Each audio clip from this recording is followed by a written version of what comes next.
pagkatapos ng high school ay isang successful na isang tao. Nag-aaral ako sa isang magandang college at kukuha ako ng kurso ng doktor. Pangarap kong tumulong sa mga may hirap. Ayun lang po. Mga activity na sinalihan sa school, sa Santa Lucia High School, isa doon ang leadership cup. Kagaya ng pagsali ko sa Mr. and Miss SSD. Bukod doon, nanalo ako at ng kapartner ko na si John Colin Lamboloto, first runner-up sa Miss and Mr. SSD. Miss ko sa kanila ay makagraduate sila. Diba? Para pa sa generasyon sa kanila, yung masaya naman at magkakaroon ang nanay nila at tatay, masayang kinabukasan pag nakapasa sila. Unang-una sa mamimiss ko sa Santa Lucia High School, mga guro. Siyempre, kung wala yung mga guro, di naman tayo matututo. Tapos siyempre, sa kada klase, laging nagkakatuwaan, may tawanan. Tapos siyempre, ano din yung mag-aaral. Pangalawa, yung mga classmates, kaibigan siyempre. Sila yung kasama sa araw-araw, lagi nang nakasama pagpasok sa paaralan, pag-uwi. Good morning, good afternoon, good evening to everyone. Mas maganda kung good afternoon kasi afternoon ng panahon. First, I would like to introduce myself. My name is Jevan E. Alcara.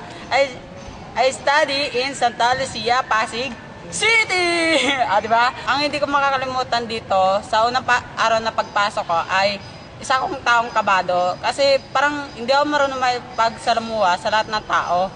Tapos, pakiramdam ko noon mapag-isa lang ako. Tapos, ang lahat ng kaklasmate ko, tawag sa akin, Pinky, and Pinky, and Pinky. At sana lahat kayo, hindi kayo marunong lumimot. Lalo na sa mga ono friend ko, amigo, tsaka sa best friend ko. Sana, pagpasensya nyo ko lahat ng mga teacher. At pasensya rin sa mga section na pumapasok lang sa room. Medyo makapal mukha ko pasensya na. Mamimiss ko sa Santa Lucia, mga estudyante dito. Tapos, ang ganda ng school natin, yung pagtuturo ng mga teacher na talagang kasi dito silang makapatuto yung mga estudyante sa magandang asal. Kukuha ako ng course na Mass Communication, Major in Broadcasting Communication. At magiging isa akong successful na radio broadcaster sa isang TV station. Yung most memorable na part ng high school na nahirapan ako, yung 1 week kami na binigyan ng projects na sabay-sabay, tapos cramming, sabay-sabay ng pasahan. Tapos gabi na kami lahat umuwi kasi group work kong dito, tapos dito, lipat-lipat. Sa mga gagraduate, congratulations. At saka sa 4 na taon na pinagsama natin, natuto kayong sumunod sa mga simpleng regulasyon ng school. Wala akong makikita na dahilan na hindi nyo rin masusunod ang mga mas kwalipikado, mas mabibigat ng mga batas sa susunod na darating sa buhay nyo pagdating ng araw. Malay nyo yung maging susi ng tagumpay nyo. Congratulations! High school para sa akin kasi siyempre marami akong nakilalang mga kaibigan ko. Even though yung iba hindi na ako kilala, pero still naging kaibigan ko na sila. Saka pangalawa, pinaka-memorable sa akin sa Santa Lucia yung siguro yung pagiging partner ko sa teatro. Kasi dahil dun sa nangyaring yun, siguro hindi ako marunong acting ngayon. Siguro pag may mga kadulakan, hindi ako sasali ng mga klase ko. Pero talagang pinakaano sa akin yung mga teachers. Kasi kung di dahil sa kanila, wala ako dito ngayon. Hindi ako gagraduate sa Santa Lucia. Kadalasang ginagawa ng mga kabarkada sa loob ng aming silid-aralan ay minsan pag walang teacher, daldalan dyan, minsan ang pinaka-common sa aming pag-usapan ay yung love life. Kasi andyan yung minsan may broken-hearted, minsan happy sila sa love life nila.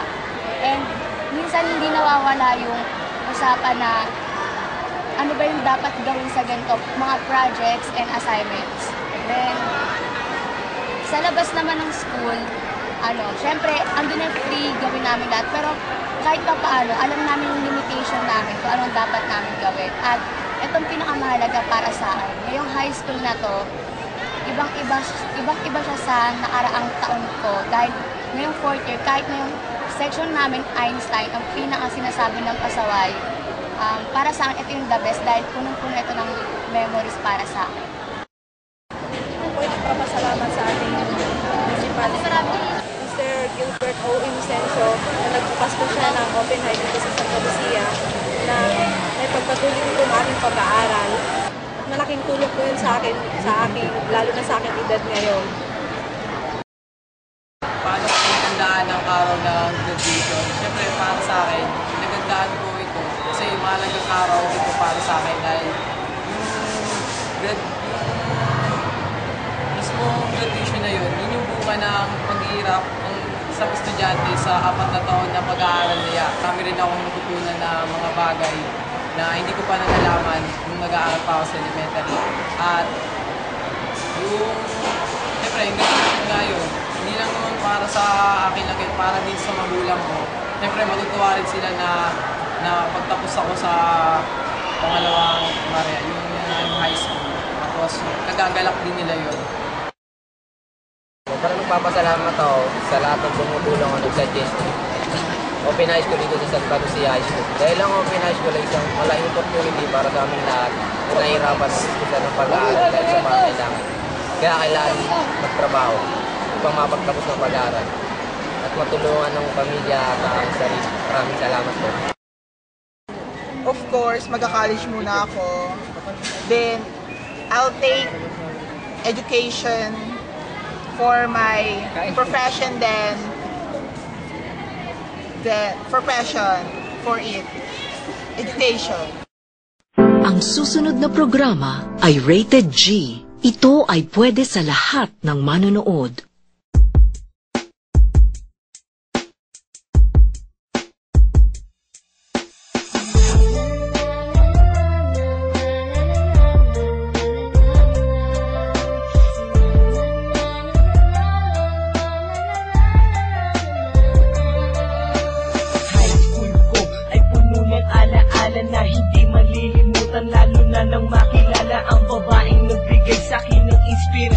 Gumawa ng homework at makinig sa leksyon. Kaya nag-aral ng mabuti para sa aking future life at lalong-lalo na para sa aking future wife. At kapag break time, lagi tayong magkasabay. Kinikilig ako pag hawak ko ang iyong kamay habang tayo ay naglalakad pag tayo'y pauwi. Lalo kung tinatamaan pag ika'y humingiti. Ang lahat ng bighati, ikaw ang nagtatanggal. Dahil sa iyo kaya pasado sa periodical. Buhay ko ay nag-iba, binigyan mo ng sigla. Tumaas na din ang grades ko sa matematika. Ikaw lang ang dahilan para to sa'yo mahal. Inaalay ko sa'yo ang natanggap ko medal.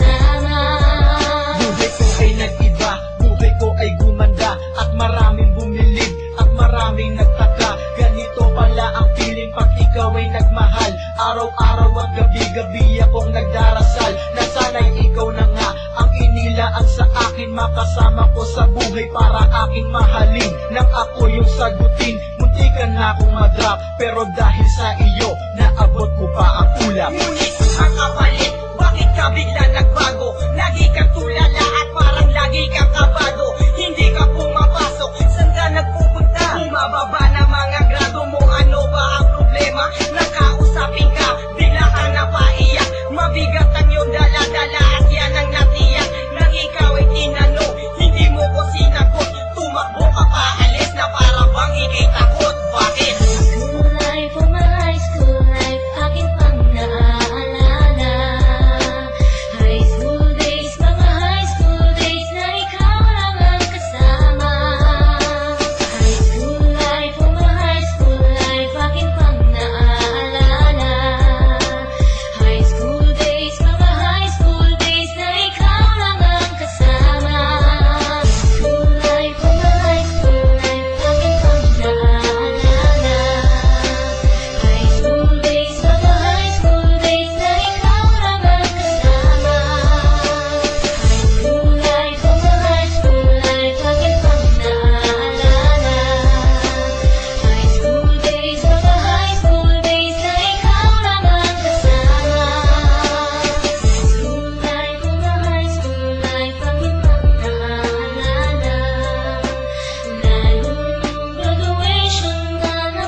Interview lang. Anong pakiramdam na ang iyong mga anak ay gagraduate na? Ha? Masaya po. Okay. Nasulit namin pag-iiras. Okay.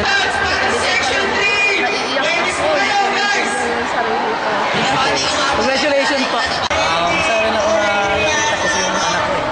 Mahirap na kami. Salamat po, sir. Congratulations. Ano sir, masaya kasi nakapagtapos din siya. Dalawa na kami college, tsaka congrats yun. Malaman na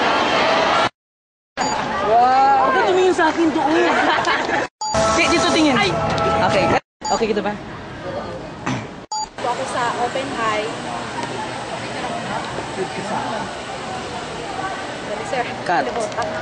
Education for my profession, then for passion for it. Education.